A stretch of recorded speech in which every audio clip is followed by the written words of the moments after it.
تخيل معايا انك لما بتيجي تتكلم في الشغل او مع اصحابك او في العيله تلاقي محدش بيسمعك ولا كانك بتتكلم، ولو حد سمع لك وانت بتتكلم تحس ان هو مش مقتنع بكلامك او انت مش مؤثر فيه او هو اصلا مش عايز يسمع. في نفس الوقت في شخص تاني لا بيعلي صوته ولا بيزعق، بس اول ما بيتكلم بتلاقي الكل بينفذ كلمته والكل بيسمع له بانتباه، وتلاقي كل اللي قاعدين او كل واحد ماشي ورا كلمه الشخص ده عادي جدا، بالرغم من انك عندك نفس امكانيات الشخص ده ويمكن احسن كمان. بس برضه السؤال، ليه كل واحد بيسمع كلام الشخص ده وانت لما بتتكلم او بتقول حاجه محدش بيسمع كلامك ولا بيعتبرك موجود؟ في الحلقه دي هقولك على اسرار فن القياده الحقيقي مع الناس اللي موجودين حواليك اللي بتتعامل معاهم كل يوم. كل اللي عايزه منك تركز معايا خطوه بخطوه وتسمعني للنهايه.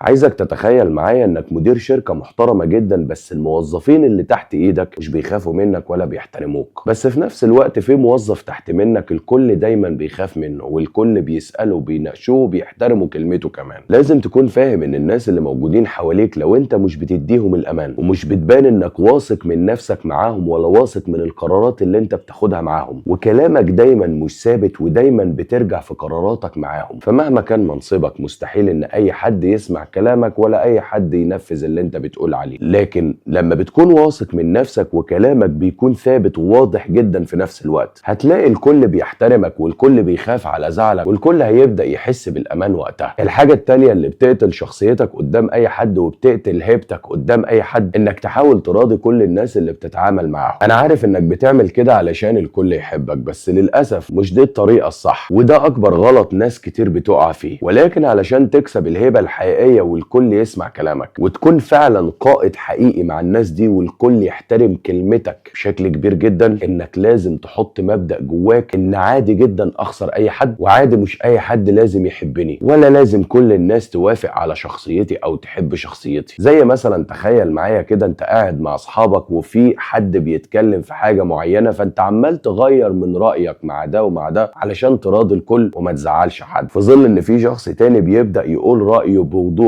وبثقة من غير اي خوف خالص، ويبدأ يتكلم يا جماعة انا مش عاجبني كذا وده مش عاجبني والشخص ده غلط والشخص ده صح، وتلاقي الشخص ده مش خايف ان يقول الحق او مش خايف يقول الحقيقة، لا يخسر اي حد. عنده مبدأ ان لو رأيي الصح او كلمة الحق اللي هقولها هتخليني اخسر ده فانا اخسر ده عادي جدا. وقتها كده وانا بتكلم معاك هتبدأ تحس ان الشخص اللي انا بقولك عليه انه مش خايف يخسر اي حد هو اللي بيكون ليه تأثير اقوى، والشخص ده موجود على ارض الواقع تلاقي الناس كلها بتحبه، الناس كلها بتخاف منه وليه هيبة جدا وسط الناس، واي كلمة بيقولها دايما بتتسمع، ولو قاعد في اي قعدة او بيتكلم مع اي حد او ماسك منصب تلاقي الكل بيحترمه من الصغير للكبير. تالت حاجة، عمرك دخلت مكان من غير صوت وداخل عادي جدا وانت ساكت، بس بالرغم من سكوتك ده حسيت ان كل الناس اللي موجودين في المكان مركزين معاك وبيبصوا عليك من غير ما تتكلم اي كلمة؟ اللي بقولك عليه ده اسمه طاقة الحضور او قوة الحضور، وده بيظهر عليك لما تكون داخل المكان وانت واثق من نفسك وهادي كده ونظراتك هادية وثابت وانت واقف وكلامك مش كتير ولا ملفت في المكان. رابع حاجة من اكتر الاساليب اللي بتخلي الناس اللي موجودين في حياتك يشوفوك قائد حقيقي ليهم ويخلي الناس دي تنجذب ليك وتسمع كلامك في اي حاجة انت بتقولها، انك تسمع اكتر ما تتكلم. القائد الحقيقي او الهبة الحقيقية مش انك طول الوقت تتكلم ولا انك طول الوقت تزعق ولا انك طول الوقت تبين ان انا الشخص القوي، ولكن الصح انك تسمع الاول وبعد كده تفهم وبعد كده تتكلم. لان الناس اللي قدامك لما يبدأوا يشوفوك فاهمهم وفاهم المشكلة بتاعتهم او فاهم هم بيتكلموا في ايه هيثقوا فيك جدا، واي رأي انت بتقوله او اي كلمة انت بتقولها هيسمعوها وهينفذوها كمان. رقم 5 من اكتر الاساليب اللي بتخلي اي حد يمشي وراك ويسمع كلامك وهو مغمض عينيه، انك تبقى واضح مع الشخص ده جدا. تخيل معايا ان الناس اللي موجودين في حياتك او اي حد في شغلك او مثلا اي حد انت بتتعامل معاه، انت بتتعامل معاه بعدم وضوح، يعني انت مش واضح في الكلام اللي انت بتقوله ولا واضح في الحاجة اللي انت بتحلها او المشكلة اللي انت بتحلها، ودايما بتبان قدام الناس انك متردد جدا ودايما افعالك قدامهم حاجة وكلامك حاجة تانية خالص. الناس دي وقتها مش هتثق فيك خالص ومحدش هيحترمك ولا حد هيسمع كلامك بعد كده. لكن لما تكون دايما افعالك وكلامك دايما واحد وبتحاول تبين قدام الناس دي انت عارف انت عايز ايه ومش بتكون متردد قدامهم، معاهم ودايما ثابت قدامهم وواضح جدا معاهم، وقراراتك اللي دايما بتاخدها دايما مفهومة وواضحة جدا حتى لو غلط، بس المهم ان قراراتك دايما مفهومة. صدقني وقتها هتلاقي الكل بيثق فيك وبيتابعك وبيمشي ورا كلامك. رقم 6، بلاش انك تخاف الخسارة. النقطة دي مهمة جدا وهتفرق معاك بشكل كبير. تخيل معايا كده انك خايف تخسر الناس اللي موجودين في حياتك، يعني معنى كده انك هتبدأ تقدم لهم خدمات كتير جدا، ومعنى كده انك هتبدأ تجري وراهم وهتبدأ انك تكون مضمون بالنسبة لهم. لكن عشان تكون قائد حقيقي مع الناس دي وتقدر تتعامل معاهم صح، اول حاجة انت دايما بتقول لنفسك انا مستعد اخسر اي حد عادي مش فارق معايا، مستعد تخسر اي فرصة بتكون موجودة في حياتك عادي جدا، لانك عارف كويس جدا انك تقدر تعوض الفرصة دي مرة واثنين وثلاثة، واثق جدا في امكانياتك، واثق في دماغك وفي ذكائك. بس المهم ان عندك استعداد تخسر كل ده وتخسر اي شخص موجود في حياتك وتخسر الفرص دي كلها، بس تفضل عند مبدأ انا عندي استعداد اخسر اي حد بس ما اخسرش مبادئي، مبادئ اللي اتربيت عليها ومبادئ اللي اتعلمتها. والمبادئ اللي بكلمك عنها دي هي اللي بتخلي الناس تحترمك وهي اللي بتخلي الناس تجري وراك. عايزك تقول لي بقى، انت مستني الناس تمشي وراك ولا مستني تاخد اوامر منهم؟ اخر نصيحة هقول لك عليها، بلاش ترضي كل الناس اللي موجودين حواليك، لانك مهما عملت ومهما قدمت من هدايا وخدمات ومساعدات وحاجات كتير جدا برضه مش هترضيهم ومش هيشبعهم. فحاول ترضي نفسك الاول، وحاول تكفي نفسك الاول وتكفي البيئة اللي انت عايش فيها، سواء اولادك او بيتك او المكان اللي انت عايش فيه. دول اول حاجة ممكن تهتم بيهم بعد نفسك. فحاول على قد ما تقدر انك ما ترضيش كل الناس اللي حواليك عشان تكسب رضاهم او علشان يمشوا وراك او علشان يسمعوا كلامك، لانك مهما عملت محدش هيسمع كلامك ولا هيمشي وراك ولا يحترمك غير بمزاجهم. فركز مع نفسك وحب نفسك احسن.